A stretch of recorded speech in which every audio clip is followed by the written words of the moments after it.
आप सभी को आज ये सूचना देते हुए बहुत हर्ष हो रहा है कि कांग्रेस के कद्दावर नेता और वर्षों तक कमलनाथ जी के मीडिया समन्वयक रहे मेरे मित्र आदरणीय नरेंद्र सलूजा जी अब राष्ट्रवाद की प्रमुख धारा में सम्मिलित हो रहे हैं। उन्होंने निश्चय किया है कि मैं इस भारत के लिए, इस राष्ट्र के लिए कुछ सार्थक काम करना चाहता हूं और इस नाते आज भी माननीय मुख्यमंत्री जी के सम्मुख भारतीय जनता पार्टी की सदस्यता ले रहे हैं। मैं माननीय मुख्यमंत्री जी से निवेदन करूंगा कि प्रिय सलूजा जी को भारतीय जनता पार्टी का अंगवस्त्र पहनाकर परिवार में सम्मिलित करें। माननीय मुख्यमंत्री जी।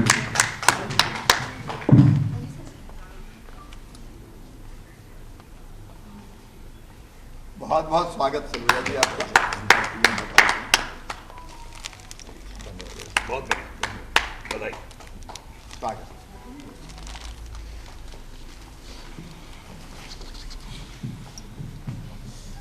मैं 1 मिनट शुभकामनाएं देकर निकलता हूँ। फिर माननीय मुख्यमंत्री जी से निवेदन है कि हमारे नए साथी को शुभकामनाएं प्रदान करें। प्रिय मित्रों, सलूजा जी चिंतक, बहुत अच्छा सोच रखने वाले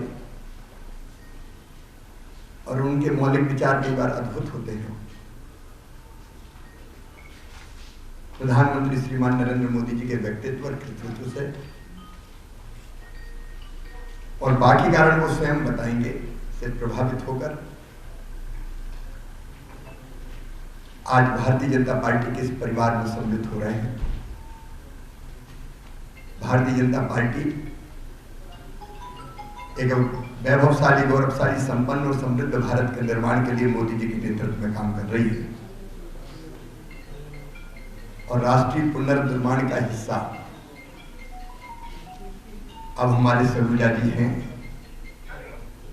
उनके आने से भारतीय जनता पार्टी को मजबूती मिलेगी, बहुत बल मिलेगा और एक ऐसा नेता जो अपने तर्कों के और तथ्यों के आधार पर अपनी बात रखते हैं, भारतीय जनता पार्टी के पास होंगे। मैं भारतीय जनता पार्टी परिवार में उनका हृदय से स्वागत करता हूं, उन्हें शुभकामनाएं देता हूं। वो परिश्रम पूर्वक पार्टी का काम करें और देश के निर्माण में अपना अमूल्य योगदान दें। मेरी ओर से बहुत बहुत शुभकामनाएं। माननीय मुख्यमंत्री जी के आगामी प्रवास है, अत्यंत व्यस्तता है। हम लोग मीडिया अभिभाषण तो सलूजा जी अपना कुछ विषय रखें। मैं भारतीय जनता पार्टी के कुशल नेतृत्व आदरणीय नरेंद्र मोदी जी, शिवराज सिंह चौहान जी, वीडी शर्मा जी, सबका आभारी हूं कि मुझ जैसे एक अदन्य से कार्यकर्ता को भारतीय जनता पार्टी में स्थान दिया। मैं बहुत संक्षिप्त में माननीय मुख्यमंत्री जी को जाना है तो एक भूमिका बताना चाहता हूं कि मैंने भारतीय जनता पार्टी में प्रवेश का और कांग्रेस छोड़ने का निर्णय क्यों लिया। साथियों, आप सभी को पता है कि इंदौर में 8 नवंबर को गुरु नानक देव जी का प्रकाश पर्व था।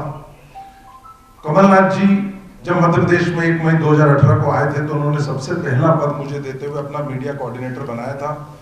उनके साथ 5 साल से काम कर रहा हूं, मीडिया का उपाध्यक्ष भी हूं और लगातार उनके साथ जुड़ के काम कर रहा था। लेकिन जब से मैं उनके साथ जुड़ा हूं, कई लोगों ने मुझे कहा कि 84 के दंगों में उनका नाम है, लेकिन मैं उन चीजों को खारिज करता था। मुझे लगता था कि शायद राजनीतिक विद्वेष के कारण कुछ लोग ऐसा कहते हैं। लेकिन 8 नवंबर को जब गुरु नानक देव जी के प्रकाश पर्व के साथ मैं उनके साथ इंदौर के खालसा स्टेडियम पे गया, जब हम मत्था टेके वहां पे और हमने जब वहां मनप्रीत सिंह कानपुरी जो प्रसिद्ध देश के कीर्तनकार है, जिसमें पूरे देश के सिख श्रद्धालुओं की आस्था है और सब उनको बेहद प्रिय मानते हैं, जो उन्होंने शब्द कहे वो एक एक शब्द मेरे कानों में आज तक गूंज रहे हैं। 2-3 दिन तक तो मैं सो नहीं पाया जब उन्होंने कहा कि एक ऐसे नेता का सम्मान हो रहा है जिसने 84 के दंगों में टायर डाल के लोगों को जिस भीड़ ने जलाया उसका नेतृत्व किया, जो हमारे पिता हैं गुरु तेग बहादुर जी, जिनका शहीदी स्थल रकाबगंज दिल्ली में गुरुद्वारा, उस भीड़ पर हमले के वो दोषी हैं। ये बुजदिल कौम है, ये मरी हुई कौम है। कैसे आप लोगों ने ऐसे नेता का सम्मान होने दिया और आप लोगों ने सहन कैसे किया? मैं कीर्तन नहीं करूंगा, मैं कभी इंदौर पैर नहीं रखूंगा। तो वो जो उनके शब्द है उसने मेरी आत्मा को झकझोर दिया। उस दिन का दिन है 8 नवंबर से ना मैं कमलनाथ जी से मैंने मुलाकात करी है, ना बात करी है, ना मेरा फेसबुक उठा के देख लें। आप सब तो मीडिया के साथ ही मैं काम करता हूं तो व्हाट्सएप भेजता हूं। 8 तारीख से मैंने ना कमलनाथ जी का, ना कांग्रेस का, ना कोई ट्वीट, ना कोई फेसबुक, ना कोई सूचना, ना किसी कार्यक्रम में शामिल नहीं हुआ। यहाँ तक कि उनके जन्मदिन पे सबसे पहले मैं तलवार भेंट करता था। हर वर्ष के फोटो है मेरे, इस बार जन्मदिन पे बधाई देने भी नहीं आया, क्योंकि एक ऐसे व्यक्ति के ऊपर जिसके ऊपर मैं सबसे पहले अपने धर्म का हूँ, समाज का हूँ, और मुझे आहत किया है, मैं उस व्यक्ति के साथ नहीं रह सकता जिसके ऊपर मेरे धर्म के लोगों ने, जिस प्रकार से दिल्ली, पंजाब के और वर्ल्ड के, ऑस्ट्रेलिया से ज्ञानी गुरुदेव सिंह जी का वीडियो आया कि किस प्रकार सिखों के 84 के दोषी उसका स्वागत कर रहे हैं।